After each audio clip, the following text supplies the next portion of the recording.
something happy in my ear. Just a sedative to make me disappear.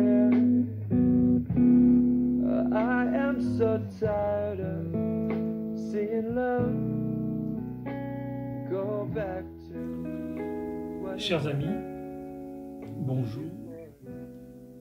Soyez les bienvenus. Je vous accueille dans cette petite rubrique que j'ai intitulée « Un auteur, un livre et un texte ».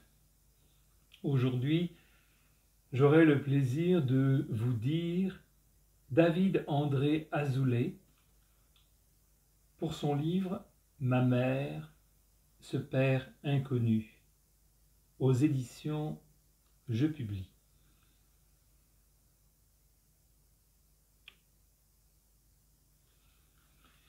Je vais commencer par vous dire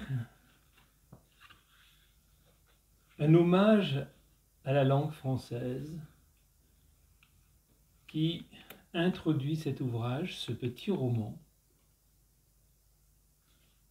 David André Azoulay nous parle de la langue française en ces termes. Enfant, je me refusais à apprendre une autre langue que le français. Mes professeurs, ne comprenant ma réaction, je leur martelais cette vérité. Je ne veux point trahir ma mère. Mais que vient faire votre mère dans cette histoire? Mais on dit bien langue maternelle. Eh bien moi, je ne veux pas qu'elle se sente abandonnée, qu'elle ne souffre, que je sois son pourvoyeur. Une autre langue, c'est comme de nouveaux parents. Je ne veux pas être adopté. Je veux ma mère et rien d'autre. Je veux lui être fidèle comme à une amoureuse. J'ai aimé être allaité de français, être élevé par elle, cajolé par elle. À aucun moment, je n'ai pensé la trahir. J'en serais mort. Étouffé par d'autres mots, d'autres sons, un autre alphabet, comment aurais-je pu vivre ne serait-ce qu'un jour sans l'entendre, sans sa douce mélodie, sans caresser ses mots, sans se délecter de ses tournures, de son humour? Apprendre une autre langue serait comme assister à son enterrement. Pire, de l'exécuter. J'aime dormir dans ses mots, me réveiller avec sa prose, me promener avec elle, la gâter. Je l'aime cette langue française, même si je devais être le dernier.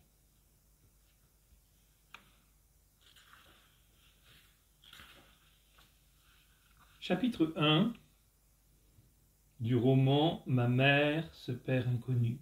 Je vous lis le début du chapitre. Par un froid glacial de décembre, à la nuit tombante, un homme sort du stalag 17. Il a une allure altière qui détonne dans ce camp de détenus courbés, amaigris et hors du temps et à l'avenir incertain. Le sol est givré et il prend grand soin de ne pas glisser car ses chaussures ne sont que fines semelles et cordages. Il pose son regard sur la fumée qui sort d'une cheminée. On ne brûlait pas que les poux à Auschwitz, n'en déplaise à M. Pellepoix, et qui lui faisait penser aux esprits qui brûlent en enfer. Il ne s'y attarde pas par souffrance, non qu'il refusât de voir la vérité, mais il avançait comme étourdi vers ce bâtiment funeste où son destin se jouait chaque semaine. Un jour, ils nous le paieront, ces corbeaux, pensait-il. Il soulève le col de son manteau usé de couleur kaki, puis se dirige d'un pas hésitant vers le bâtiment des officiers allemands, situé à 300 mètres environ, ce qui lui semblait une éternité. Le sas des officiers était reconnaissable par l'immense drapeau SS qui trônait sur le camp comme un aigle sur ses proies et pourvu d'un confort insolent. Fauteuil de cuir, canapé rouge, velours et tableaux d'impressionnistes allemands, cigares et champagne. Personnel au garde à vous, toujours prêt à servir. L'Allemagne et sa débauche. Il est salué par les gardiens qui le reconnaissent, mais il ne leur manifeste aucun signe. Les ignorants même allaient en étonner. Il entre en tapotant son manteau et en nettoyant ses chaussures sur le paillasson de l'entrée.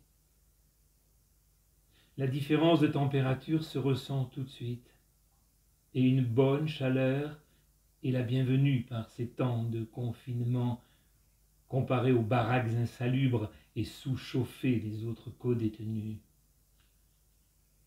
Le couvre-feu est de rigueur, mais lui a le droit de sortir par dérogation du commandant du camp.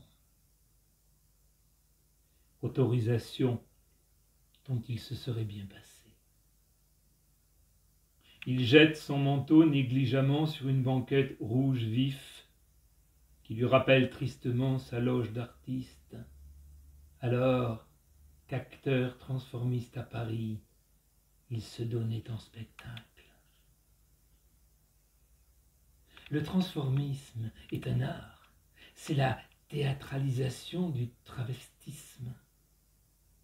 Et David en était le maître, incontesté en Europe, avant son arrestation par la police française. Mais ici, le public est différent, voire ignoble. Une déchirure, une blessure à vie. Il s'assoit à une table de maquillage remplie de produits mis à sa disposition par les officiers la veille et regarde son beau visage dans le miroir, alors qu'un nuage de tristesse assombrit son regard. Que fais-je dans cette galère, pensa-t-il.